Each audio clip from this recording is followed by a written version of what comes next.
Primeira carta de Paulo aos Coríntios, capítulo 11, onde nós vimos a questão da cultura, né, do véu, do cabelo, da cultura daquela época. Vimos um pouco também da cultura de hoje, daquele lado do mundo, né, do lado de Israel, Arábia Saudita, Iraque, toda aquela parte. Agora nós vamos falar sobre a ceia do Senhor e sobre a refeição de comunhão, a refeição ágape que eles faziam ali também, como costume na igreja primitiva. 1 Coríntios, primeira carta de Paulo, do apóstolo Paulo aos Coríntios, capítulo 11, verso de número 17. Hoje não. Se vocês quiserem vir desenhar mais cedo, vocês vão um pouquinho mais cedo, tá?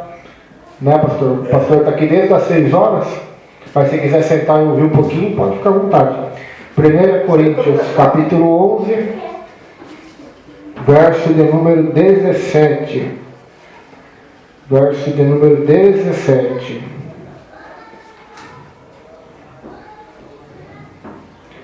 Primeira Coríntios 11, verso 17. Diz assim. Vamos ler o 17 ao 22 somente. Nisto, porém, que vos prescrevo, não vos louvo, porquanto vos ajuntais não para melhor, sim para pior. Porque antes de tudo estou informado a haver divisões entre vós, quando vos reunis na igreja, e eu em parte creio, porque até mesmo importa que haja partidos entre vós, para que também os aprovados se tornem conhecidos em vosso meio. Quando, pois, vos reunis no mesmo lugar, não é a ceia do Senhor que comeis, porque ao comerdes, cada um toma antecipadamente a sua própria ceia. E há quem tenha fome, ao passo que há também quem se embriague. Não tendes porventura casas onde comer e beber? Ou menosprezais a igreja de Deus, e envergonhais os que nada têm? Que vos direi? Louvar-vos-ei? Nisto, porém, não vos louvo. Vos leu a tradução, 1 Coríntios 11, 17, diz assim.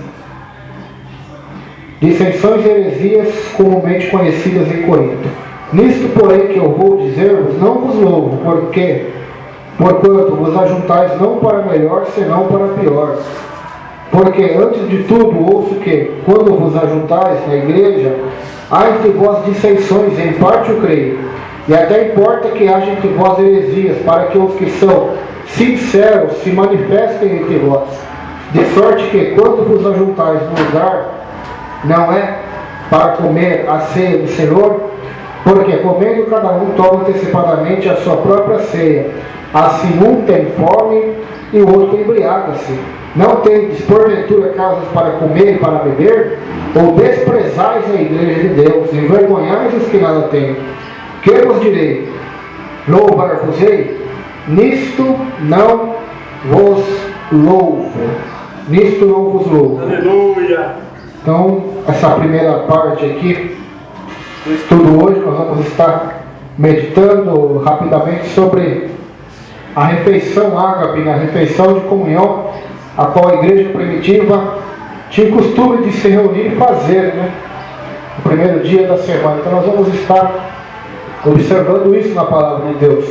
Nós vimos ontem que a partir do capítulo 11, Paulo começa a tratar do culto a Deus, né? Como deve ser o culto a Deus, que havia muitos problemas ali na igreja de Corinto. Então, a partir do capítulo 11, 12, 13, 14, Paulo vai tratar deste problema, o culto, né? O culto público, como deveria ser o culto, né? Então ele vai falar sobre véu, vai falar sobre a diferenciação que deveria ter as mulheres cristãs das pagãs, né? Das prostitutas pagãs do mundo antigo, pois uma mulher que andava sem véu, tanto na igreja como fora da igreja naquela época, só eram as prostitutas que assim faziam, né?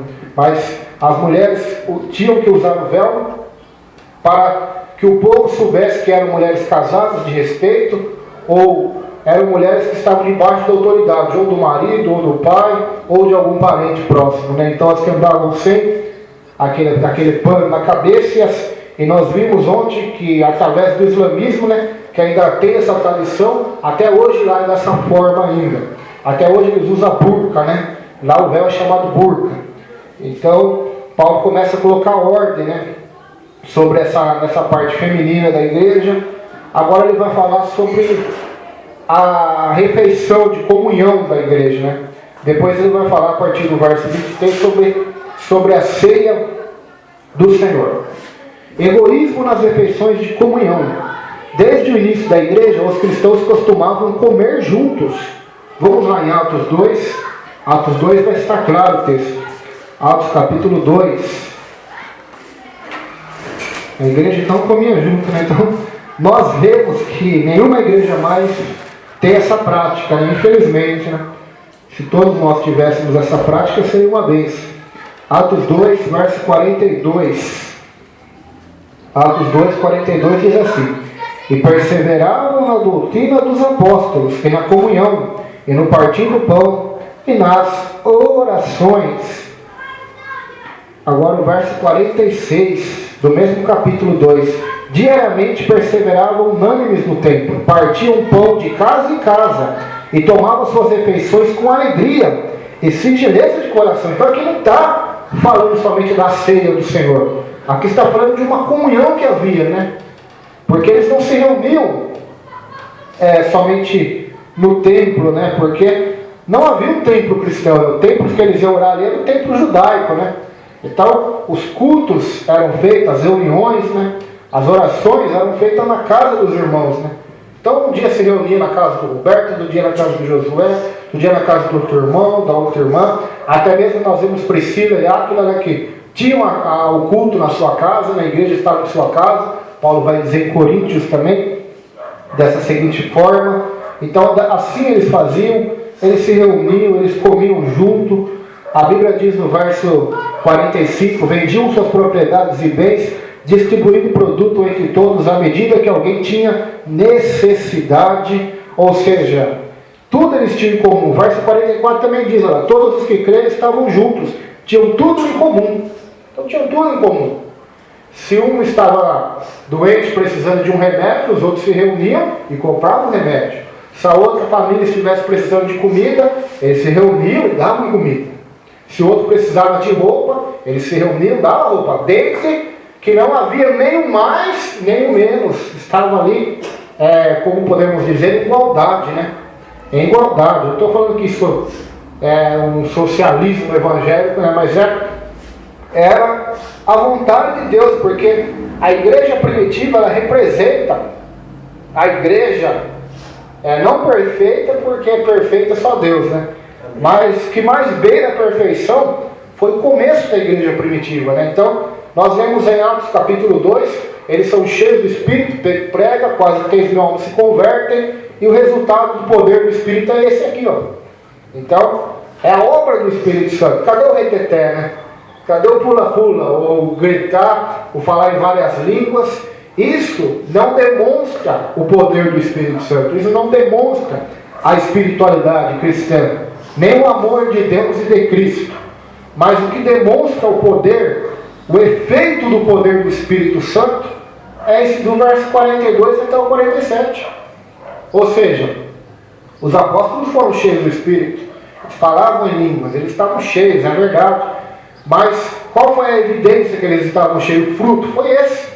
Então tem muita gente aqui que diz que é cheio do Espírito, que pula, profetiza, rodopia, planta bananeira, mas é ganancioso, é avarento, é escravo de vícios, mente, compra, não paga, trai a mulher ou trai o marido, fala palavrão, xinga,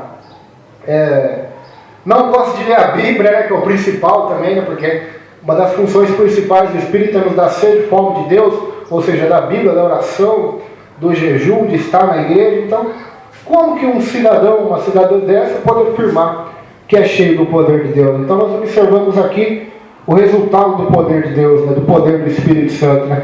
A transformação de vidas, né? Tirando a avareza do coração humano, né? O ser humano que só pensava em si mesmo, né? Essa é a principal característica nossa. Nós pensamos em nós mesmos, é a verdade. Mas quando Cristo veio, Ele vai nos mudando de glória em glória, né? Para buscar não o nosso interesse, mas o de Deus, o do reino de Deus e da sua justiça. Então nós vemos isso manifestando-se Aqui literalmente, né, numa igreja inteira, né, não somente nos apóstolos, mas em todos, se reuniam diariamente, perseveravam na oração, no templo, estavam de casa em casa, tomando suas refeições com alegria e singeleza de coração. Né? Então essa prática continuou também. Paulo ensinava isso às igrejas. Né? Então o Coríntios fazia isso, mas estava fazendo, até começou certo, mas depois de um tempo que Paulo foi embora, começou a descambar. Né? E estava essa bagunça que estava, que ele vai dizer no capítulo 11, né? Pessoas levavam comida ali, não dividiam, levavam vinho ali, se embriagavam, não havia comunhão, não havia divisão, não havia união, né? Mas sim disputa, divisão, né? A divisão Paulo vai tratar mais no capítulo 3, que nós estudamos já, né? Dos grupos ali de Apolo, de Pedro, de Paulo, né? E Paulo vai descer o cajado sobre eles, dizendo que Deus é que dá o crescimento, que Paulo, que Apolo não são nada, né? Mas é Deus que dá o crescimento. Glórias a Deus. A refeição, os cristãos primitivos, era uma oportunidade de terem comunhão e de dividir os alimentos com os menos privilegiados. Sem dúvida, o ponto alto dessas refeições era a observância da ceia do Senhor. Os cristãos primitivos chamavam essas ocasiões de refeições de ágape. Ágape é a palavra do amor, né? O amor ágape. Por que ágape? Porque o grego não é igual ao português. O português, o amor é só uma palavra, mas no grego, o amor, a palavra amor, ela tem a palavra filho, que é o amor fraternal de irmãos, né? De pais e filhos. Tem o amor eros, que é o amor erótico, sexual. E tem o amor ágape, que é o amor de Deus, né? Que é o amor superior. E o Novo Testamento foi escrito em grego. Então quando Paulo vai escrever 1 Coríntios 13, que nós vamos falar aqui hoje, vamos chegar lá depois, é sobre isso, o ágape, a refeição do amor. Uma vez que a ênfase maior era sobre a demonstração de amor mútuo entre os irmãos e irmãs, ao compartilhar os alimentos uns com os outros. A refeição de ágape, do termo grego que significa amor, fazia parte do culto em Corinto, mas sofria sérios abusos. Em decorrência disso, tais refeições estavam sendo mais prejudiciais do que benéficas para a igreja. Dentre outras coisas, havia uma porção de panelinhas na igreja. Cada um só comia com a sua turma. Em vez, até parece que está falando dos dias de hoje, né? Cada um só comia com a sua turma. Em vez de ter comunhão com toda a família da igreja. Apesar de Paulo condenar essa prática egoísta, encarou os resultados de maneira positiva. Pelo menos Deus usaria isso para revelar os que eram verdadeiramente cristãos. Outra falha era o egoísmo. As pessoas ricas traziam grandes quantidades de alimentos, enquanto os mais pobres passavam fome. A ideia original dessa refeição de comunhão era compartilhar, mas essa ideia havia se perdido. Alguns dos membros estavam até se embebedando. É bem provável que essa refeição semanal fosse a única ocasião em que alguns dos membros mais pobres se alimentavam adequadamente. E o desprezo dos mais ricos não afetava apenas o estômago desses membros menos privilegiados, mas também sua dignidade. Então é provável que muitos desses cristãos pobres, o dia que eles mais se alimentavam era na igreja, né? Quando vinha aquelas comidas de vários irmãos que tinham mais posses, mais dinheiro, mas não estava acontecendo dessa forma, né? Havia divisão, havia panelinha, havia disputa, havia... Não dá nem para imaginar na igreja, numa reunião, olha só como a igreja de Corinto deu trabalho, tinha todos os dons, né? Mesmo assim, ela superou todas as outras em trabalho para o apóstolo Paulo.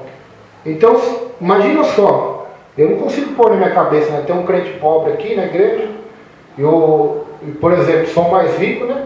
E de repente nós vamos marcar de comer tudo junto, né? Eu não consigo me imaginar fazendo o que aqueles povos de Corinto faziam, né? De vir aqui trazer um monte de comida e os pobres ali não dá nada para eles. Era isso que eles faziam. Era isso. E se a gente for observar espiritualmente falando, né? Porque essa festa já não se faz mais na igreja, hoje não há mais não segue mais esse belo exemplo da igreja primitiva, né? Mas espiritualmente isso tem acontecido. Se nós observarmos, na igreja hoje, até hoje, o rico é tratado de uma forma e o pobre é de outra.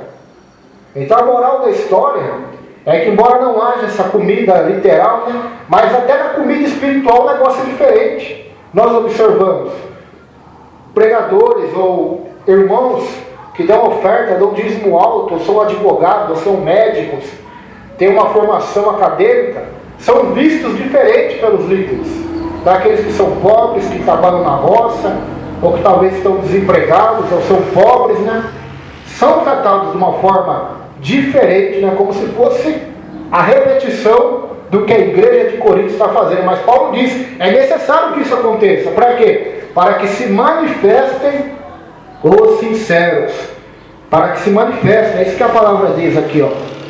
E até importa que haja entre vós heresias, para que os que são sinceros se manifestem entre vós. Então aqueles que são sinceros, aqueles que realmente querem o Senhor, aqueles que são, na outra tradução diz aqui, para que também os aprovados se tornem conhecidos em vosso meio, ou seja, para que os cristãos genuínos se levantem, assim como se levantaram no meio da igreja de Corinto, se levantem nessa geração também para protestar, pregar, denunciar e ir contra essas práticas, né? Ir contra essas práticas que perduram até hoje na igreja, né? Quando nós acabarmos o estudo da carta de Paulo, nós vamos para Hebreus, depois nós vamos chegar em Tiago. Quando nós observarmos Tiago capítulo 2, havia isso lá também na igreja de Jerusalém.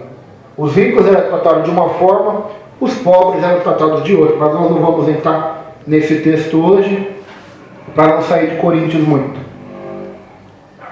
É evidente que as divisões durante a refeição eram apenas um sintoma de problemas mais sérios dentro da igreja. Os coríntios consideravam-se cristãos maduros, quando na realidade não passavam de criancinhas na fé. Paulo não está sugerindo que as refeições de comunhão deviam ser suspensas, mas sim que era preciso restaurar seu devido significado, que os ricos comam em casa, se estão com tanta fome. Ao abusar dos cristãos mais pobres desse modo, na verdade estão desprezando a igreja. A refeição do ágape deveria ser uma oportunidade para edificação, mas é usada como ocasião para causar embaraço, né? A mesma coisa aqui, saindo do tema, é o comércio. Por exemplo, vender coxinhas, cachorro-quentes na igreja ou na porta. Se formos ver pelo lado bíblico, né, não precisava nem ter esse texto de Coríntios, só pelo que Jesus fez já está errado, né? Ele expulsou o comércio na igreja. Mas se formos pegar esse texto de Coríntios também, o princípio é o mesmo. Aqueles que têm dinheiro podem comer, quem não tem é envergonhado. O que não tem fica... Criança que não tem, eu não escutei mais ou menos. Criança ficou até doente. Então, se nós formos ver, o que a igreja de Corinto tem feito é brincadeira do que com a igreja está fazendo hoje, né? É brincadeira de criança ainda, né? Aí, se a igreja de Corinto era menina, né, em fazer isso, hoje a igreja é caduca em fazer isso, né? Porque além deles davam, mas mesmo assim não davam certo, né? Aqui, além de não dar, estão vendendo, ainda não dão para os pobres, ainda vende para os ricos ainda. Então, é pior ainda, né? Como o templo na época de Jesus, onde ele fez um chicote e expulsou para fora todos os que vendiam e comercializavam, né? Eu não tenho dúvida nenhuma. Se Jesus voltasse hoje, não como na segunda vinda profética, né, que todo olho verá, mas se ele viesse fisicamente, como na primeira vinda, hoje não vai acontecer, é só uma suposição minha, mas se ele viesse para dar mais um ano na terra, ou 2, em todas as igrejas que ele passasse, ele ia fazer o mesmo, se houvesse o que houve no passado. Então, quantos pastores, quantos cantores gospels, né? Por que não dizer quase todos, né? O que ia acontecer com esse povo, será? Ou eles iam obedecer Jesus, ou eles iam fazer uma reunião para integrar Jesus para ser crucificado de novo, né? Como os fariseus fizeram, né? Porque os fariseus queriam, porque queriam matar Jesus de todo jeito, porque Jesus denunciava os seus esquemas, na sua corrupção, a sua hipocrisia, as suas heresias, né? Jesus denunciava. Então, se ele viesse hoje e começasse a pregar denunciando e falando, com certeza as portas das igrejas, das maiorias das igrejas, estariam fechadas para ele. Ele não poderia estar. Não poderia estar. Porque está num dado momento de apostasia a igreja moderna hoje, como a igreja de Laodiceia. Diz que é rica, forte, e não tem falta de nada, é poderosa, tem o poder, é avivada, é os filhos de Deus, é os filhos do rei, né? São apóstolos, agora são até reis, né? Mas são miseráveis, desgraçados, pobres, cegos e nus diante daquele que vai voltar.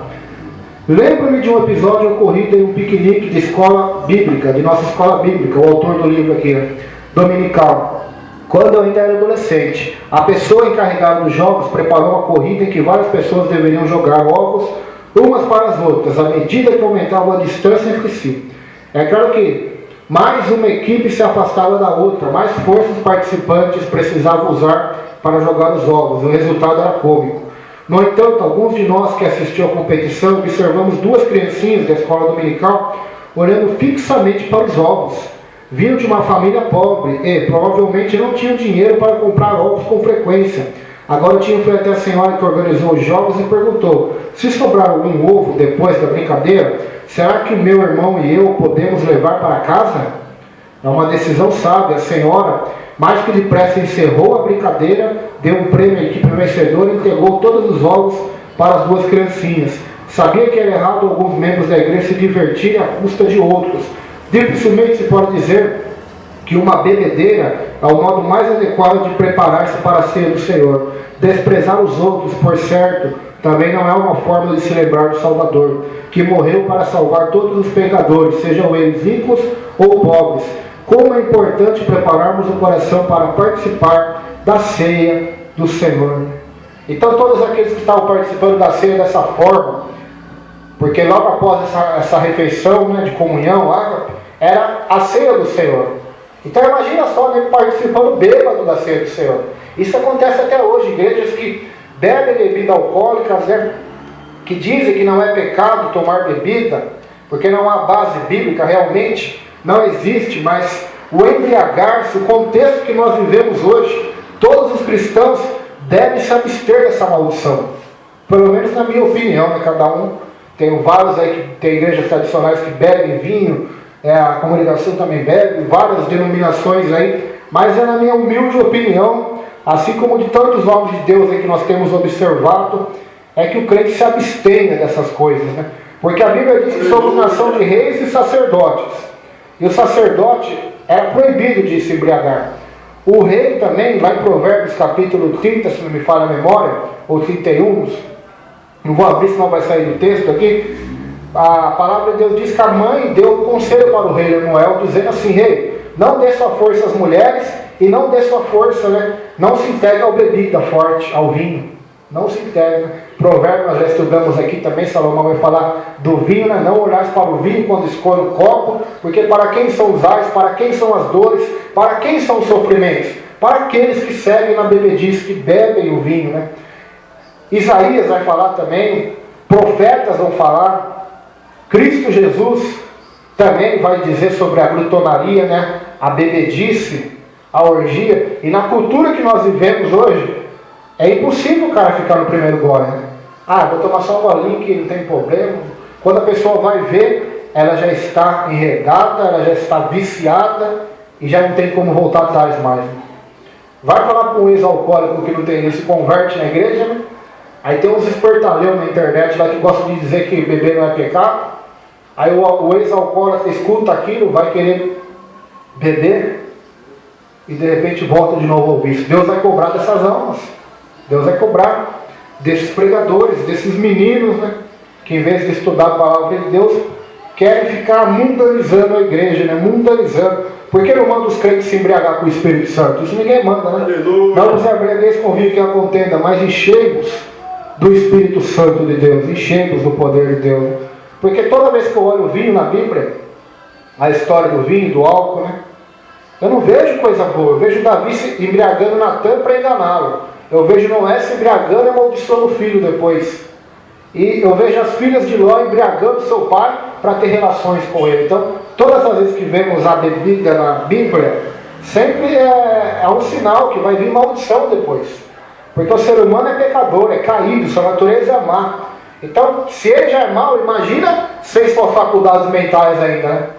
Dominado pela embriaguez, não estando em sã consciência, não tendo equilíbrio, não sendo sóbrio. emocionalmente. Então, era totalmente entregue ao pecado, à concupiscência, à maldade do seu coração. Por isso que eu sou totalmente contra o álcool, totalmente contra o alcoolismo, porque eu não vejo nada que possa edificar vindo dessa bebida, né? Seja ela vinho, seja cerveja, seja o que for. Eu não vejo que dessas bebidas pode vir nenhuma bênção para nós. Aleluia. Nenhuma bênção, somente maldições, somente sofrimentos. Como dizem aqui, quem bebe é para afogar as mágoas, né? Mas a bebida ela não afoga as mágoas, ela irriga. Ela irriga, né? Assim como a água irriga o solo, ela só vai irrigar. O que afoga nossas mágoas, o que faz nós esquecermos das nossas mágoas, é o Espírito Santo. A palavra de Deus o perdão de Deus, é nós nos perdoarmos os nossos irmãos. É dessa forma que somos libertos das mágoas, não tem outra forma, né? Então todo mundo que se entrega ao vício, o final é triste, né? Vai perguntar isso para mulheres que apanham dos maridos que bebem, vai perguntar isso para casamentos, vai perguntar isso para jovens, para mães de jovens que beberam e se mataram no carro, né? Então não tem notícia boa. Não tem final feliz para esse caminho. O único final feliz que existe é o caminho de Jesus, que é o caminho estreito. O resto é morte, é caminho de morte. Então por isso eu não defendo e nunca defenderei. Ainda mais nesse contexto que nós vivemos hoje, né? Nesse contexto de pecaminosidade, de imbecilidade dos cristãos, né? Nesse contexto de vícios, as drogas querendo ser liberadas, né? É impossível um crente querer defender isso ainda, é impossível. Eu não entendo como tem muitos que querem defender, porque eu acho que gostam, né? Então eles querem defender porque eles gostam, né? Querem defender. Eu não vejo Paulo defendendo algo aqui no Novo Testamento. Eu vejo ele falando, cuidado, os beberrões não herdarão o reino dos céus, cuidado. Ele ordenou para Timóteo ali beber vinho, mas foi por causa de doença no estômago que ele tinha. Foi por causa de doença, não era para se satisfazer a sua carne. E era só um pouco também. Toma um pouquinho de vinho por causa das suas... Por que eu estou dizendo isso? Porque o pessoal pega o texto aqui de Coríntios, que eles se embriagavam lá, que eles bebiam, então diz, então pode beber, só não pode se embriagar. Beleza. Embora não exista nenhum versículo explícito que proíba a bebida alcoólica, mas está explícito na Bíblia também que que nas histórias dos homens de Deus, o final disso não é feliz. É um final de morte, é um final de derrota, é um final terrível, né? O melhor vinho que existe é o vinho de Jesus, né? Que é o Espírito Santo, que é a alegria do Senhor, que é a palavra de Deus, né? Que é o nosso vinho, que é o nosso pão, que é o nosso mel, que é a nossa água, que mata a nossa sede. Amém? Verso de número 23 agora, ao 26. 23 ao 26.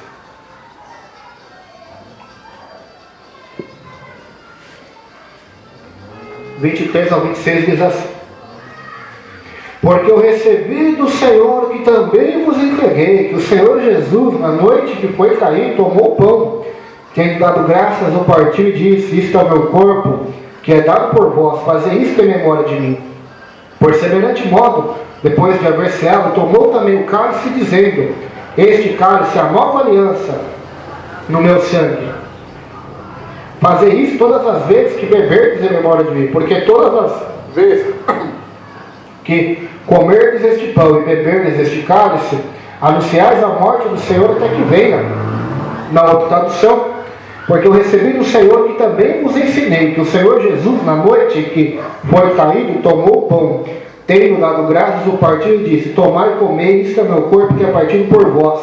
Fazei isto em memória de mim. Semelhantemente também, depois de cear, tomou o cálice, dizendo: presta bem atenção nessa palavra no Novo Testamento. Esse cálice é o Novo Testamento no meu sangue. Fazei isto todas as vezes que beberdes em memória de mim. Porque todas as vezes que comerdes este pão e beberdes este cálice, anunciais a morte do Senhor até que ele venha. Abusos na ceia do Senhor. As igrejas evangélicas reconhecem duas ordenanças estabelecidas por Jesus Cristo e que devem ser observadas por seu povo: o batismo e a ceia do Senhor, que são os dois sacramentos, né? A ceia também é chamada de comunhão, em 1 Coríntios 10, 16, e de Eucaristia, que significa dar graças. Jesus Cristo tomou o cálice e o pão, elementos comuns de uma refeição naquela época, e os transformou em uma experiência espiritual significativa para os cristãos. No entanto, o valor da experiência depende do estado em que se encontra o coração dos que dela participam. E esse era o problema em Corinto. É algo extremamente sério participar da ceia com o coração despreparado. Também é algo muito grave receber a ceia de maneira descuidada. Uma vez que os coríntios pecavam em sua observância da ceia do Senhor, Deus teve de discipliná-los. Eis a razão por que entre vós muitos fracos e doentes, e não poucos que dormem. Está no verso 30. A ceia do Senhor é uma oportunidade de crescimento espiritual, de bênçãos, participarmos com a atitude correta. O que devemos fazer então para a ceia trazer bênçãos e não repreensão? Em primeiro lugar, devemos orar para trás. Então nós vamos ver o que devemos fazer para participar da ceia. Devemos olhar para trás, ou seja, o pão repartido nos lembra o corpo de Cristo, dado por nós. O cálice representa seu sangue derramado. É impressionante o desejo de Jesus de que seus seguidores se lembrem de sua morte. A maioria de nós procura esquecer os detalhes sobre a morte de nossos entes queridos, mas Jesus deseja que lembremos como ele morreu. Isso porque sua morte é o cerne de tudo o que temos como cristãos. Então, a ceia, em primeira instância, para nos lembrarmos de Jesus, ou seja, temos que olhar para trás, temos que olhar para 2000 anos atrás, mais ou menos, quando o Filho de Deus, que não tinha pecado, se fez pecado, quando o Filho de Deus, que não era maldição, se fez maldição, que era justo, mas se fez de injusto, né? Porque ele tomou nosso castigo, nossa injustiça, nosso pecado, nossa impureza, nossa depravação, nossa maldade, nossos pecados, e Deus o Pai o esmaga. Toda a punição, toda a ira, toda a cólera de Deus, que é justa e infinita, na cruz foi derramada sobre o Filho. Na cruz, essa é a verdade do Evangelho que escandaliza as pessoas, porque o ser humano quer ser salvo porque merece, porque é bom, quando na verdade é totalmente o contrário. Somos salvos porque Ele é bom, somos salvos porque Ele obedeceu, somos salvos porque Ele nos justificou, não porque nós fizemos alguma coisa que nos fez ser aceitáveis a Deus. Se nós dependêssemos das nossas obras, até depois de salvo, para ser salvo, nós vamos para o inferno, porque são capos de imundícia, diz a Bíblia. A nossa segurança, a segurança da nossa salvação, a esperança da nossa salvação, está nas mãos de Jesus, está nas mãos dele, está na obra que ele fez na cruz, que ele consumou na cruz. A nossa esperança está nisso. E quem esperar em qualquer outra coisa, esperar que foi seu jejum, que foi suas orações, suas vindas ao culto, que foi alguma obra que o fez digno do céu, está totalmente perdido, porque ninguém é perfeito nesse mundo. Ou seja, os perfeitos para Deus são aqueles que estão debaixo de Cristo. Aleluia! É o que a Bíblia ensina. Nós já estudamos aqui, não vou voltar nesse mérito desse assunto, em Romanos capítulo 4, capítulo 5, capítulo 6, capítulo 7, capítulo 8. Paulo vai tratar desse assunto, da justificação pela graça, da salvação, da obra que Cristo fez na cruz. Então Jesus mandou: vocês têm que se lembrar da minha morte. Tem que se lembrar da minha morte. E quando a gente perde, como o autor bem disse, quando a gente perde nossos parentes, né? É ruim ficar se lembrando, né? Quem gosta de se lembrar? Nós não gostamos de se lembrar. Ainda mais com uma morte triste, né? De doença, de acidente de carro, ou se a pessoa se enforcou. Terrível, né? Aquilo causa um trauma na gente.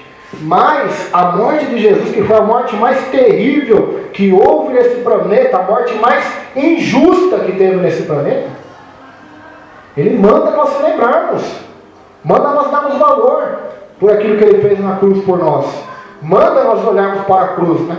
Os ricos de Corinto deveriam olhar para a cruz. Estavam se achando que eram bons porque tinham dinheiro, deveriam olhar para a cruz para ver que eles não são bons coisa nenhuma, que aqueles tesouros que eles têm vai virar pó, vai ser apodrecido com o tempo. Mas o verdadeiro tesouro, quem dá é Cristo. A verdadeira salvação quem está em Cristo. Devemos lembrar o fato de haver morrido. Depois, pois sua morte faz parte da mensagem do Evangelho. Cristo morreu e foi sepultado. 1 Coríntios 15, verso 3 e 4. Não é a vida de Cristo, nem seus ensinamentos que salvaram os pecadores, mas a sua morte. Se Jesus tivesse vivido, pregado e ensinado, fizesse maravilhas, mas se no último momento ele resolvesse, não, pai, eu não quero não, eu vou subir aos céus, e ascendesse e fosse embora, não havia salvação para nós. A gente até poderia ter todos os escritos de Mateus, os ensinamentos do Sermão da Montanha, só iria nos condenar mais ainda, né? O Sermão da Montanha. Porque se você ler aquele sermão ali, se você odiar, você é assassino. Se você cobiçar, já é adúltero. Se você mentir, já é filho do diabo. Se você... Então, o Sermão da Montanha mostra que todos estão debaixo da condenação. Que todos estão debaixo da condenação. E se Cristo resolvesse voltar atrás, não morrer na cruz, o que seria de nós, né? Quando ele estava lá no Getsemane, com joelhos dobrados, disse, Pai, se possível, passa de mim este cálice, mas todavia não seja feita a minha, mas seja feita a tua vontade. Então, se ele tivesse voltado atrás, Deus não iria lançá-lo no inferno, jamais. Ele é o Filho amado, perfeito de Deus.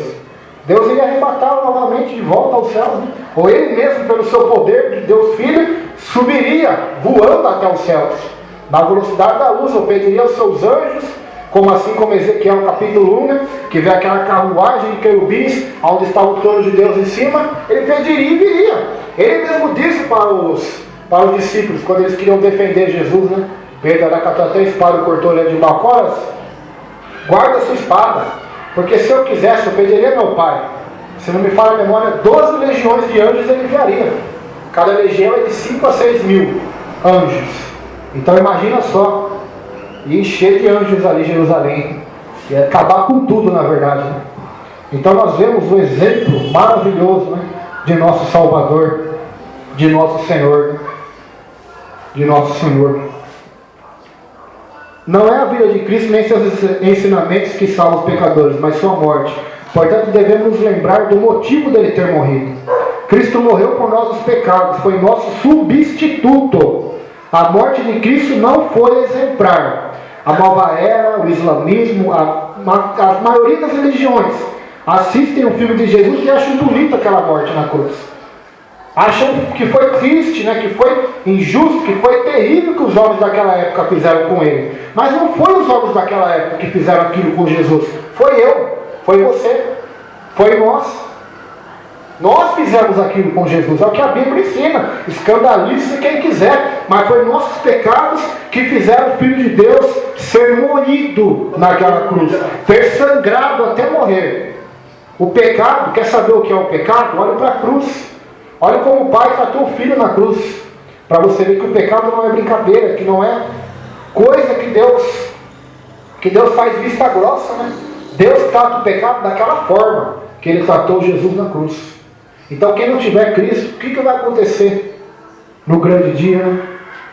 O que Deus, o Pai, o que o Filho, né, que veio como um cordeiro, mas voltará como um leão, lançará na fornalha eterna para sempre. Porque o pecado é algo cometido contra um ser eternamente santo. Como eu sempre tenho dito aqui, se dependesse do diabo, nós estaremos no Éden até hoje, vivendo eternamente. Porque quem baniu Adão e Eva do Éden, quem disse agora vocês morrerão, foi Deus.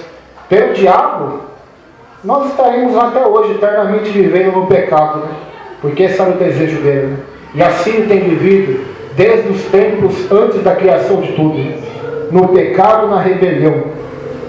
Então, mas Deus detesta e abomina o pecado, e abomina o pecador também. É um escândalo isso, mas ele abomina o pecador. O pecador só é recebido no amor de Deus, no amor do Evangelho, quando ele está em Cristo. Se ele não estiver em Cristo, é massacre, é juízo, é ódio, é julgamento vindo sobre ele, porque está debaixo da ira, diz a Bíblia. Também devemos lembrar como ele morreu, voluntária e mansamente, demonstrando seu amor por nós. Então ele morreu voluntariamente, morreu como nosso substituto, morreu mansamente, sem murmurar, sem brigar, sem pedir que seus inimigos morressem. Pelo contrário, Pai, perdoa eles, porque não sabem o que fazem. Perdoa eles. Entregou o corpo na mão de homens perversos e levou sobre si os pecados do mundo. No entanto, essa memória não é apenas uma lembrança dos fatos históricos, também é uma participação de realidades espirituais. Quando celebramos a ceia do Senhor, não caminhamos ao redor de um monumento, o admiramos à distância. Temos comunhão com o Salvador vivo, da qual nos aproximamos pela fé. Então isso é maravilhoso. Isso é a fé. A ceia do Senhor é a aproximação com o Senhor Jesus, aquele que morreu, ressuscitou e está ascendido aos céus e continua conosco espiritualmente na terra todos os dias até a consumação dos séculos.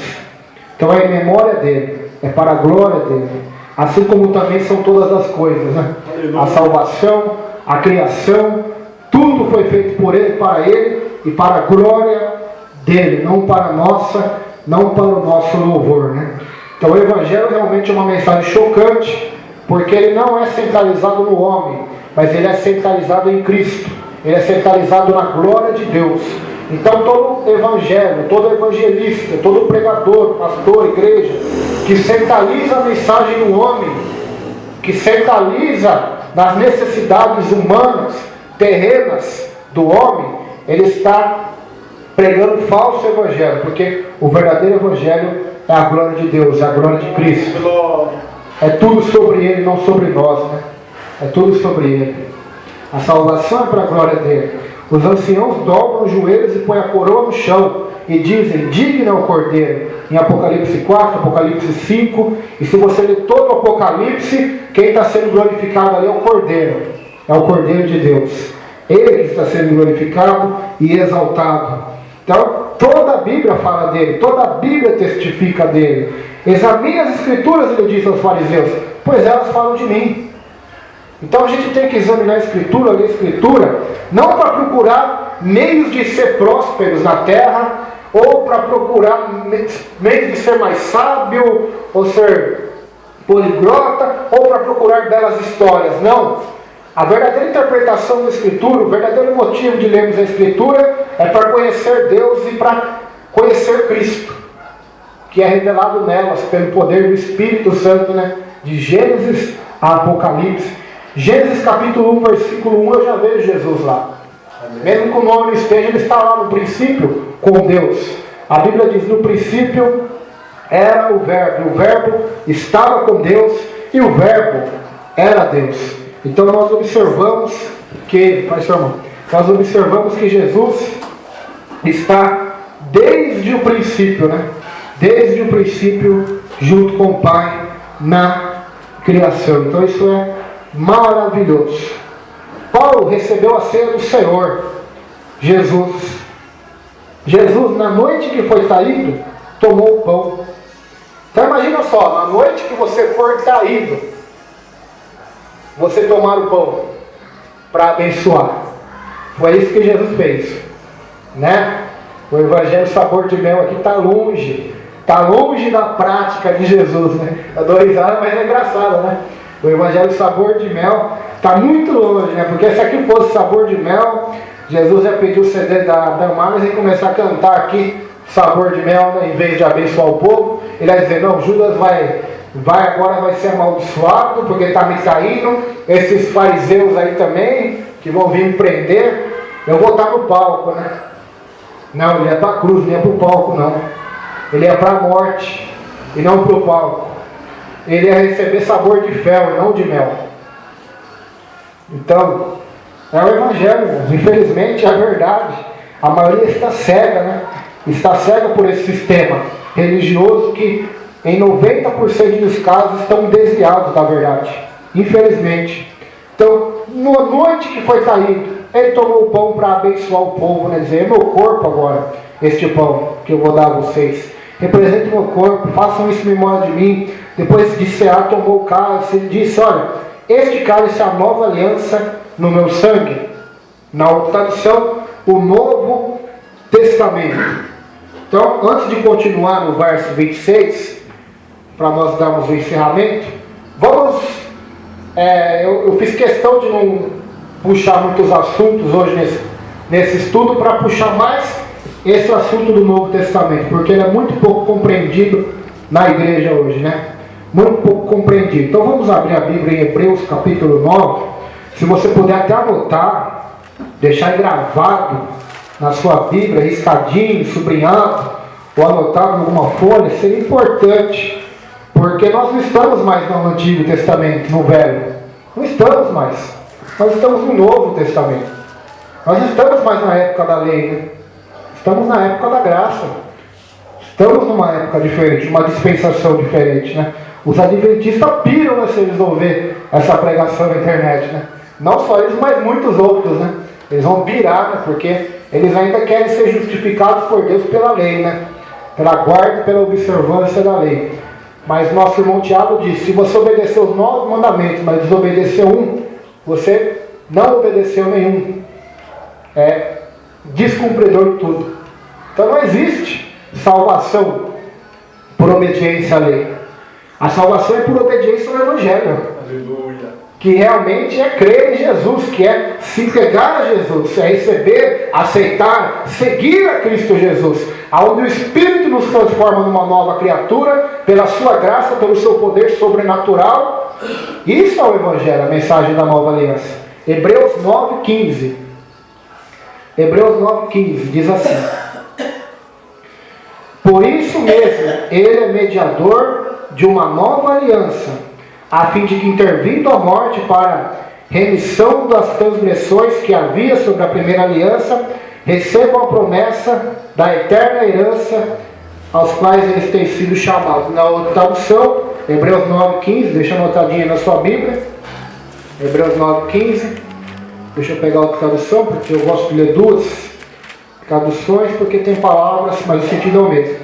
Hebreus 9,15 diz assim: por isso ele é mediador de um novo testamento, para que, intervindo a morte para a remissão da transgressões que havia debaixo do primeiro testamento, os chamados recebam a promessa da herança eterna. Então, todo mundo aqui sabe o que é um testamento, né? Você vai morrer, está pronto, já está vendo que seus dias são finais, então você vai fazer um testamento ali. Vou deixar a casa para seu irmão, a fazenda para o outro filho, esse carro vai para o meu primo, aquela Bíblia eu quero dar para aquele irmão da igreja. Então você faz um testamento, vai no advogado, faz um documento, depois da sua morte ele passa a ser validado. Então tem que se cumprir tudo que está escrito ali no testamento. Então, o Novo Testamento, Deus está dizendo que é o seu sangue, só passaria a ter validade, a funcionar mediante sua morte.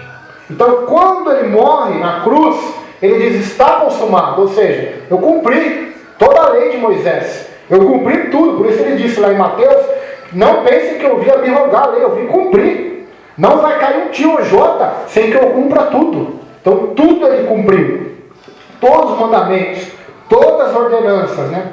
Nas minúcias ele cumpriu. E quando ele morre, o Novo Testamento então começa a entrar em vigor, né? O Novo Testamento no meu sangue. Então é isso que nós observamos na palavra do Eterno. Hebreus 9, mas vamos lá, Hebreus 8 agora. Hebreus 8, verso 13. Quando ele diz nova, torna antiquada a primeira. Ora, aquilo que se torna antiquado, envelhecido, está prestes a desaparecer. Na outra tradução diz: dizendo novo conserto, envelheceu primeiro. Ora, o que foi tornado velho e se envelhece, perto está de acabar. Então a velha aliança, ou o velho testamento, ou o velho conserto, né? São palavras do mesmo significado, né? Acabou, envelheceu. Não porque a lei seja ruim, jamais. A lei é boa. A lei que Deus deu a Moisés é uma lei boa. O problema não é a lei, o problema é o homem. Paulo vai explicar isso em Romanos. É o homem que não consegue cumprir a lei, porque o homem é mau, o homem é descumpridor da lei. A lei só, o objetivo que Deus deu à lei foi para mostrar para o homem que ele é pecador, que ele é imperfeito, que ele é impotente de agradar um Deus perfeito e santo. Então ele deu a lei. E por isso Paulo diz lá em Gálatas 3 que a Escritura colocou todos debaixo do pecado, ou seja, a lei.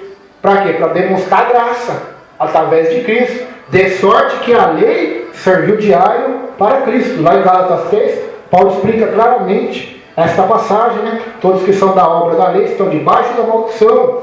Todos os que estão debaixo da obra da lei. Mas depois vai continuar dizendo no capítulo 3, Cristo nos resgatou da maldição da lei. Então, todas as maldições da lei, desde Êxodo, porque ali começa lá em Êxodo, né, os 10 mandamentos, desde Êxodo até Malaquias, capítulo 4, último versículo, Deus nos livrou, graças a Deus, né, através de Cristo, Deus nos livrou da maldição da lei. Agora eu quero dizer algo para você, irmão, muito interessante, e que você nunca mais vai esquecer. Não precisa ter medo de macumba. Macumba são maldições do diabo, não são? Se Jesus nos salvou das maldições de Deus, quanto mais as do diabo, né? Que não são nada para ele, né? Não são migalha. Então não precisamos ter medo de maldição de ser humano, de maldição de macumbeiro, feiticeiro, porque se Deus, o nosso Senhor Jesus Cristo, nos livrou da maldição de sua lei, quanto mais essas maldições humanas, né? Demoníacas, né? Não, se até no Antigo Testamento dizia-se, né, contra Jacó não vale encantamento, nem contra Israel, né? E nós então que estamos debaixo de uma melhor aliança, né, do que aquela, né? Eles estavam debaixo da aliança mosaica, nós estamos debaixo da aliança de Cristo. Quem tem mais poder, Cristo ou Moisés? Quem é maior, Cristo ou Moisés? Quem é maior? Se até os anjos de Deus o adoram, diz em Hebreus capítulo 1. Então nós estamos debaixo dessa aliança, irmãos. A aliança de Cristo, ou seja, todas as promessas feitas a Abraão, Isaac, Jacó, a Davi, a Moisés, a Israel, pela fé em Cristo a nós é colocada. É nós é colocada, as bênçãos de Deus. As maldições ele anulou, mas as bênçãos estão sobre nós. Então essa é a boa notícia do Evangelho. Nós que merecíamos o inferno depois da morte e a maldição nessa terra dos vivos, Deus nos abençoa na terra dos vivos e nos leva até o céu ainda, né? De sorte que aqueles que estão em Cristo, lá em Efésios Paulo vai dizer, são abençoados com todas as sortes de bênção nas regiões celestiais. Então isso é maravilhoso. Hebreus 8 agora, 8 capítulo 13. Hebreus 8, 13 diz assim. Será que eu marquei certo aqui? 8... Eu estou no 7, por isso que está. 8, versículo 13. Não, nós já lemos esse, desculpa. É o versículo 8 agora, mesmo capítulo, verso 8. Porque repreendendo-os lhe diz, eis que virão dias, diz o Senhor, em que com a casa de Israel e com a casa de Judá estabelecerei um novo concerto, uma nova aliança, um novo concerto. Agora Hebreus capítulo 13, verso 20. Hebreus 13, tudo em Hebreus, está facinho de se achar. Hebreus 13, 20. Diz assim: ora, o Deus de paz, que pelo sangue do concerto eterno tornou a trazer dos mortos a nosso Senhor Jesus Cristo, grande pastor das ovelhas, vos aperfeiçoe em toda boa obra, para fazer de sua vontade, operando em vós o que perante ele é agradável por Cristo Jesus, a qual seja a glória para todos sempre. Amém. Então essa é a aliança. Essa é a nova aliança. O sangue do concerto, da aliança eterna, que é o sangue de Jesus, pois o sangue da lei mosaica era um sangue ineficiente, né? Porque era sangue de animais inocentes que morriam, para Deus cobrir o pecado dos judeus. E todo ano tinha que ser sacrificado. Então era ineficiente. Por quê? Porque todo ano tinha que matar animal de novo. Tinha que matar cabrito, tinha que matar ovelha, tinha até os bodes lá, né, que era 2 bodes, um matava, o outro jogava no deserto para morrer no deserto. Então a lei, com os seus sacrifícios, foi inoperante, foi insuficiente, né, para cobrir, para perdoar os pecados e para transformar o caráter do ser humano. Mas agora a morte de Cristo, o sacrifício de Cristo, que é único, que não vai se repetir, pois ele é único, foi suficiente uma vez por todas para antes da vinda dele, como na vida dele, como depois da vida dele, seja suficiente para levar todos os homens de volta a Deus. Então esse é o sacrifício perfeito, né? O sacerdote da lei tinha que se sacrificar 2 vezes, o sumo. Primeiro ele tinha que matar o animal pelo pecado dele, depois um pelo pecado do povo. Jesus morreu uma única vez, por quê? Porque não foi pelo pecado dele que ele morreu, foi pelos nossos pecados. Então essa é a glória maravilhosa do Santo Evangelho de nosso Salvador. Hebreus 12, 24 diz assim: a Jesus, o mediador de uma nova aliança, ao sangue da aspersão, que fala melhor do que de Abel. Lembra de Abel que morreu ali, Caim matou, seu sangue caiu na terra e clamou a Deus por justiça, né? E fala conosco até hoje, né? Como exemplo de fé. Mas o sangue derramado na cruz por Jesus é melhor do que o de Abel, é melhor do que o de Estevão, é melhor do que todos os sangues derramados nesse planeta. Por quê? Porque é o único sangue que perdoa pecados, é o único sacrifício que perdoa pecados. Ele é o único mediador de uma nova aliança. Ele é o caminho, a verdade e a vida. Não há nenhum outro que possa salvar. Não há nenhum nome debaixo do céu pelo qual devemos ser salvos. 1 Timóteo diz: há um só mediador entre Deus e os homens, que é Jesus. Ou seja, Ele é o mediador. Não precisamos de terceiros. Não precisamos que alguém nos medie para chegarmos até Deus. O nosso sumo sacerdote, o nosso Senhor, o nosso Salvador e mediador é Jesus de Nazaré. Né? Ele é o mediador da nova aliança, do Novo Testamento. 2 Coríntios 3, verso 6. Olha o que vai dizer também. 2 Coríntios 3 capítulo, verso 6.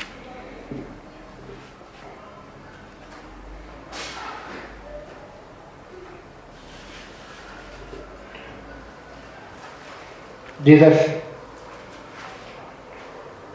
o qual nos fez também capazes de ser ministros do Novo Testamento, não de letra, mas do Espírito, porque a letra mata e o Espírito vivifica. E se o ministério da morte, gravado com letras em pedras, veio em glória, de maneira que os filhos de Israel não podiam fitar os olhos na face de Moisés, por causa da glória de seu rosto, qual era transitória, como não será de maior glória o ministério do Espírito? Então aqui tem muita gente que diz que não precisa estudar a Bíblia porque a letra mata, né? Já ouviu isso daí já? Só que a letra que está falando aqui está tão claro. Não é o estudar a Bíblia, seja o Antigo ou o Novo Testamento. Temos que estudar toda ela, meditar nela. Mas a letra que está falando aqui que mata é a lei. Ou seja, a lei nos mata, por quê? Porque desobedecemos ela. Mas o Espírito de Deus nos traz vida. O ministério da lei matava. O ministério do Espírito, o ministério do Novo Testamento de Cristo, salva. O ministério da morte foi gravado em pedras e veio em glória, ao ponto que Moisés, seu rosto brilhava e tinha que pôr um pano para que Israel não contemplasse seu rosto. Mas o ministério do Espírito, o ministério de Jesus, do Evangelho, da graça, do Cristo crucificado, é de uma glória muito maior ainda. Então se cumpre a palavra de Ageu: a glória da casa segunda será maior do que a primeira. Que casa é aquela? É um templo? Pode ser, mas o templo maior é o de Cristo, pois ele disse a Israel: Israel, destrói esse templo, porque em 3 dias eu vou levantá-lo de novo. Mas não falava de um templo de pedras, mas sim do ser humano, né? Da sua morte. Então, da nova glória que viria sobre a terra, né? Onde os verdadeiros adoradores não vão adorar a Deus mais em Jerusalém e Samaria, mas em qualquer lugar do planeta em espírito e em verdade. Ou seja, aquele ministério estava sendo substituído por um ministério superior. O ministério da lei, o ministério de Moisés, da lei, estava sendo substituído por um ministério superior, que é o de Cristo, que é o de Cristo Jesus. Então isso foi o que escandalizou o povo daquela época. Por isso que eles perseguiam Paulo, perseguiram Jesus, porque eles pregavam um novo ministério. E para um judeu, né, isso é terrível, é uma blasfêmia, né? Dizer que a lei vai caducar, dizendo que a lei vai ficar ultrapassada, vai vir uma nova lei, uma nova aliança, É a blasfêmia. Quem é o homem, né? Aleluia. É a mesma coisa que eu chegar aqui hoje e dizer, olha, o Antigo Testamento caducou, o Novo Testamento caducou também. Agora eu estou dando a vocês uma terceira aliança. Então o que vocês vão fazer? Vocês vão me aceitar? Os cristãos iam me matar, não iam? Então por isso perseguiram Jesus, perseguiram Paulo, porque eles pregavam o Cristo crucificado, a nova aliança, a aliança da graça de Deus, né? Por isso eles foram veementemente perseguidos. Agora esses aqui eu não vou abrir, mas Lucas 22, 20, Mateus 26, 28, Marcos 14, 24, Jesus vai falar sobre o Novo Testamento na palavra da ceia também, igual em Coríntios capítulo 11, verso 21. Jeremias 31, 31, o profeta vai dizer para Israel, farei uma nova aliança com a casa de Israel. Ezequiel 36, verso 26 e 16, 60, o profeta também vai anunciar para Israel, farei uma nova aliança com vocês. Não conforme a antiga, né? Colocarei minha palavra em seus corações, meu espírito em vocês e vocês viverão. Então a nova aliança, né? A ceia também é um exemplo da ceia que haverá no céu. Apocalipse 19, verso 9 diz, bem-aventurados são aqueles que são chamados para fazer parte da ceia do Senhor. Quando os cristãos, só curiosidade aqui para vocês, né? Quando que os cristãos tomavam a ceia? No primeiro dia da semana, que é o domingo. Atos 20, versículo 7. Então, marca esse versículo aí e mostra para os adventistas, tá? Eles gostam de achar que é o sábado, né? Então marca isso aí, Atos 20, versículo 7. No primeiro dia da semana a igreja se reunia para participar da ceia do Senhor. Apocalipse capítulo 1 diz que no dia do Senhor, João contempla, né, começa a contemplar o Apocalipse, né, que é exatamente no domingo. Não estou dizendo aqui que temos que guardar o domingo, ou o sábado, ou a segunda-feira, porque cada um guarda o dia que lhe convém, né, como ensina a Escritura. Mas para nós que cremos na palavra, para nós todo dia é dia do Senhor, né? Sábado, domingo, segunda, terça e quarta. E todo dia, se nós tivermos que trabalhar, temos que trabalhar, porque o Pai trabalha todo dia. Amém. O nosso Pai Celestial. E assim também Jesus. Jesus trabalhou de domingo, de sábado, de segunda, de terça, de quarta, quinta. Seu trabalho era pregar, era fazer o bem, era cumprir a palavra de Deus. Então esse é o nosso trabalho. Esse é o nosso descanso. Nosso descanso não é o sábado. Nosso descanso é Jesus. Ele é o nosso sábado, né? Vinde a mim quem está cansado e oprimido, e eu vou dar um descanso a vocês. Vou aliviar vocês do fardo. Então, só para curiosidade dos irmãos. Verso 26 agora. Vamos voltar no texto já. Estamos quase encerrando, uns 10 minutinhos. Verso 26 agora diz assim: porque todas as vezes que beberdes, todas as vezes que comerdes este pão e beberdes o cálice, anunciais a morte do Senhor até que Ele venha. Olha só que importante, hein? A ceia também fala da doutrina da vinda de Jesus. Observemos a ceia do Senhor até que Ele venha. A volta de Jesus Cristo é a esperança da igreja e de cada cristão. Jesus Cristo não apenas morreu por nós, mas também ressuscitou, subiu ao céu e um dia voltará para nos levar para junto dele. Não somos hoje tudo o que devemos ser, mas quando o vermos, seremos semelhante a ele. 1 João 3,2 vai dizer esse texto, né? Então, a ceia do Senhor é profunda, irmãos. É tanto olhando para o passado, agora vamos olhar para frente. A volta de Jesus, a volta do Salvador, a volta do Messias, do Yeshua HaMashiach, daquele que tem todo o poder nas suas mãos. Do mesmo jeito que ele subiu, os anjos estão te avisando, ele voltará. Ele voltará.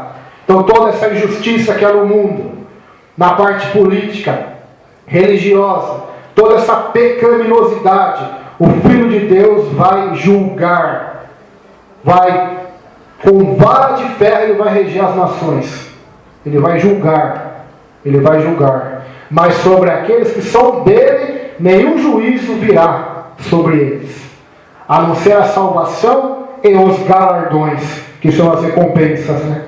Então o juízo para os cristãos é o juízo das obras para dar recompensas ou não. Mas o juízo sobre todos aqueles que não estão debaixo do Novo Testamento, da Nova Aliança, Aleluia. do sangue de Cristo, do Cordeiro de Deus, do Evangelho, do Cristo crucificado, a um julgamento do inferno, a condenação. Isso é terrível. Então, a volta de Jesus. Em terceiro lugar, devemos olhar para dentro de nós, ou seja, temos que olhar para trás, né?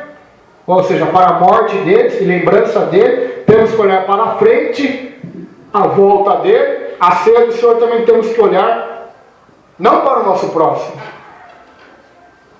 para o cisco do olho do nosso irmão, mas temos que olhar para a nossa trave, para a nossa vida. É isso que nós vamos ver agora, verso 27 a seguir. Verso 27.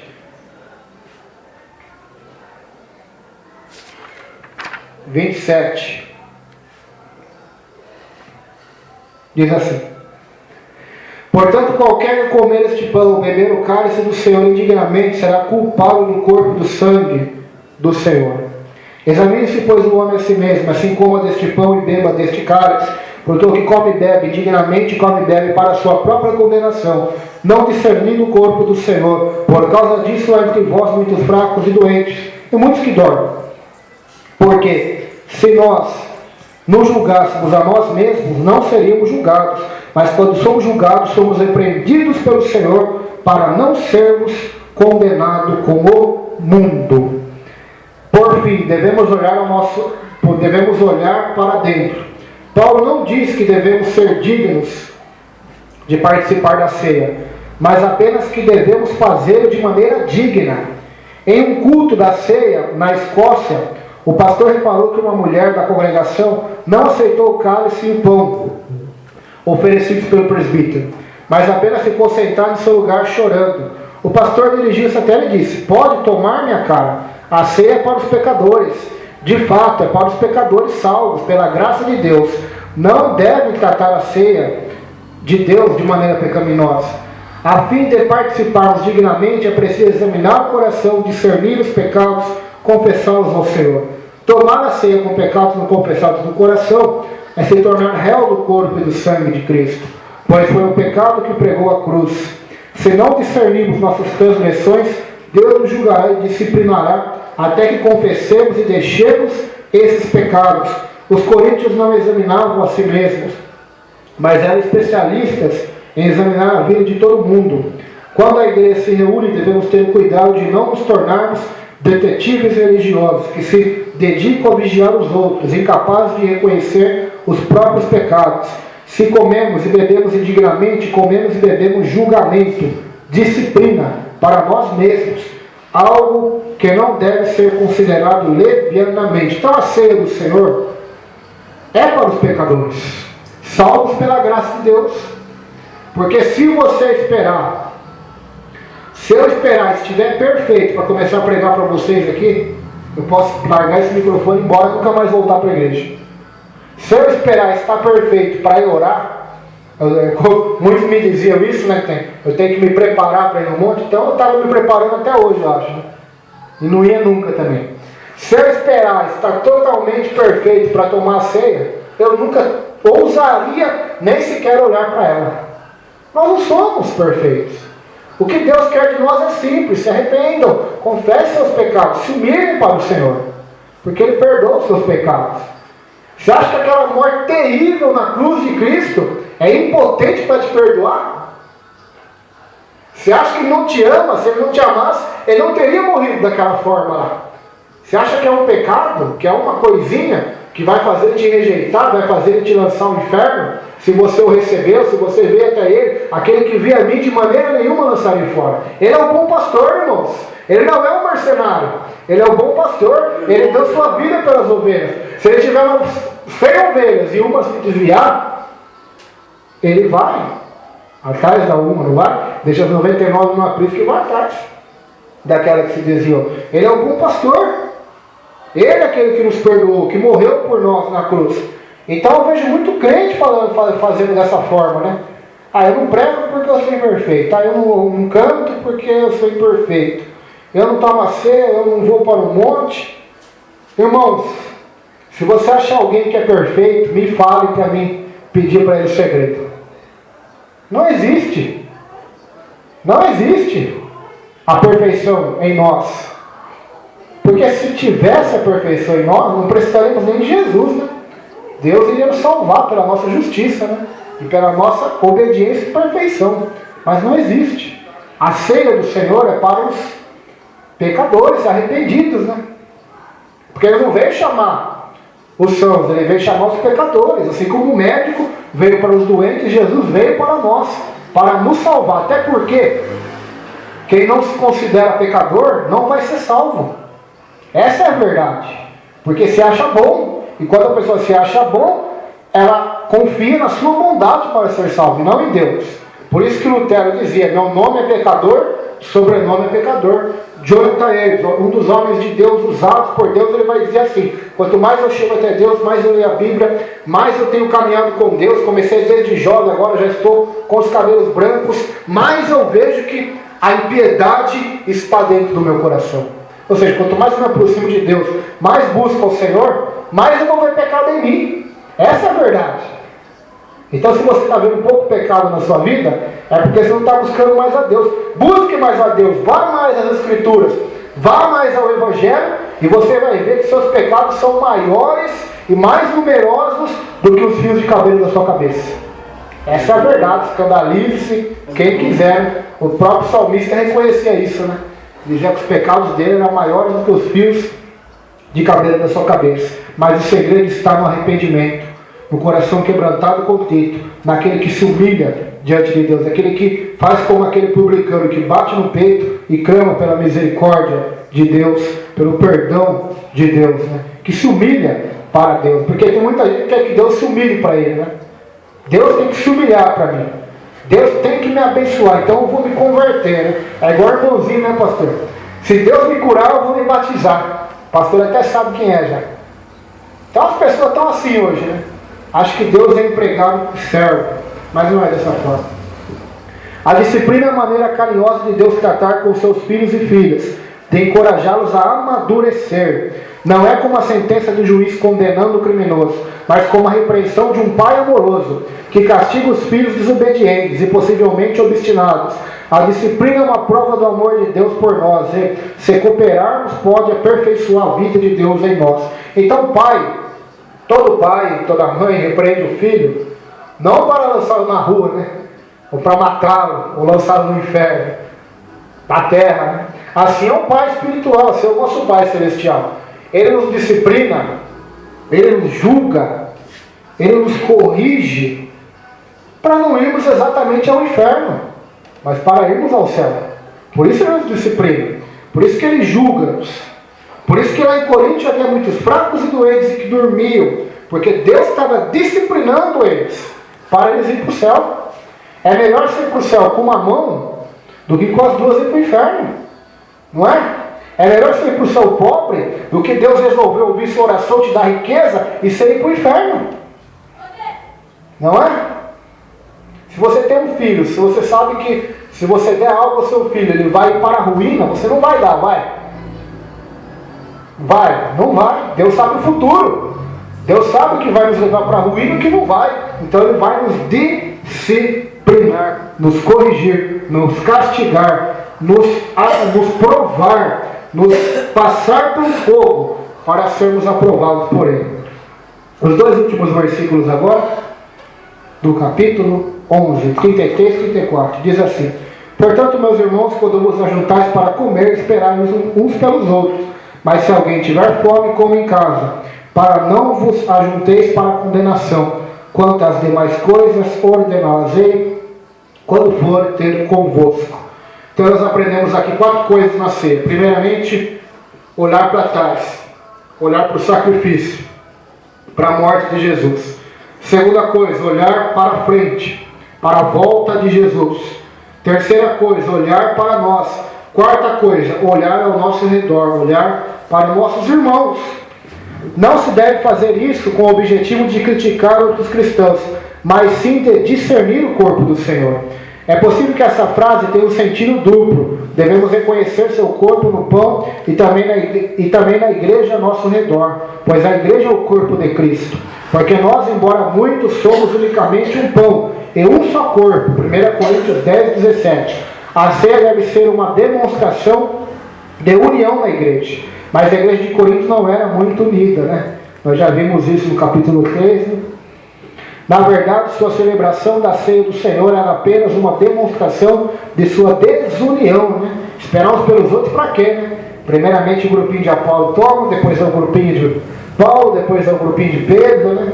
Depois é o grupinho de Jesus também, que também tinha lá o grupo de Jesus que não se sujeitava, né, a nenhuma autoridade espiritual ali. A ceia do Senhor é uma refeição em família. O Senhor da família deseja que seus filhos amem uns aos outros e cuidem uns dos outros. É impossível um cristão verdadeiro aproximar-se do Senhor, ao mesmo tempo se manter separado de seus irmãos e irmãs em Cristo. De que maneira podemos lembrar a morte de Jesus Cristo, se não amarmos uns aos outros? Amados, se Deus de tal maneira nos amou, devemos também amar uns aos outros. 1 João 4, 11. Nenhuma pessoa que não é verdadeiramente convertida deve tomar a ceia. Também um cristão não deve tomar a ceia se seu coração não estiver em ordem com Deus e com seus irmãos e irmãs em Cristo. É por isso que várias igrejas têm um tempo de preparação espiritual antes de realizar a ceia, a fim de que nenhum dos participantes traga disciplina sobre si mesmo. Lembro-me de um membro da igreja que me procurou e contou de uma derrota pessoal, que não apenas o havia prejudicado espiritualmente, como também havia sido divulgada por outros, e estava prestes a envergonhar a ele e a igreja. O que posso fazer para colocar a situação em ordem? Ele me perguntou, convencendo-me de que havia de fato discernido e confessado seu pecado. Lembrei-o de que na semana seguinte realizaríamos a ceia do Senhor e sugeri que pedisse a orientação de Deus. Na noite da ceia comecei a celebração de uma forma como nunca havia feito antes. Há alguém aqui que gostaria de compartilhar alguma coisa com a igreja? Perguntei. Meu amigo arrependido colocou-se em pé, veio à frente, onde parou ao meu lado, junto à mesa da ceia, de maneira tranquila e concisa, reconheceu que havia pecado e pediu o perdão da igreja. Sentíamos uma onda de amor vindo do Espírito tomar conta da congregação, e várias pessoas começaram a chorar. Naquela celebração da ceia, verdadeiramente discernimos o corpo do Senhor. Apesar de a confissão ser um elemento importante, a ceia não deve ser uma ocasião de autópsia espiritual e tristeza. Deve ser um tempo de ação de graças e expectativa jubilosa de ver o Senhor. Jesus sabia que em breve passaria por grande sofrimento e morreria, mas ainda assim deu graças. Façamos o mesmo. Então Jesus estava sendo traído, estava abençoando os seus discípulos e estava dando graça. Graça. Então a ceia do Senhor é um momento de unidade, né? Por isso temos que olhar para os nossos irmãos, esperar uns pelos outros. Não existe maior, não existe menor. Todos são iguais diante de Cristo, né? Como nós vimos ontem, né, pastor? Sobre a palavra do véu, né? Todos são iguais, homens e mulheres são iguais. A diferença somente é a hierarquia, né? É hierarquia, para ter ordem, né? Assim como tem hierarquia no trabalho, tem a hierarquia na igreja, a hierarquia na família, né? Marido, mulher, os filhos. No trabalho são os patrões, empregados. No exército tem hierarquia, na igreja. Nos anjos tem hierarquia. Até nos demônios tem hierarquia. O Pai, Filho, Espírito Santo tem hierarquia. Então, a hierarquia, a autoridade existe em tudo, mas humanamente falando, todos os homens, não há macho, não há fêmea, não há rico, não há pobre. Todos em Cristo estão em pé de igualdade. Não há maior e também não há menor. Por isso devemos esperar uns pelos outros, confessar nossos pecados uns aos outros, nos arrependermos, né? Se algum irmão tiver alguma coisa contra você, concilia-se primeiro com o teu irmão, né? O que ensina a palavra de Deus, né? Se teu irmão pecar contra ti, vai você e ele, repreende ele. Se ele te ouvir, ganhaste teu irmão. Mas se ele não te ouvir, pega duas testemunhas e assim por diante a Bíblia vai ensinando, né? Que nós devemos procurar andar diante do Senhor. Pai nosso que estás nos céus, lá no finalzinho vai dizer, perdoa nossas dívidas, como perdoamos nossos devedores. Não nos deixe cair em tentação, livra-nos do mal, né? Porque teu poder, o reino e a glória. Aí Jesus vai falar, porque se não perdoardes aos homens, seu Pai não perdoará a vocês, né? Então, Pai, se você tem 5 filhos, 10 filhos, misericórdia, hein? 10 filhos, você vai amar os 10? Vai amar os 10, não vai? Então o Pai Celestial, quando Ele vê a igreja, que são todos irmãos.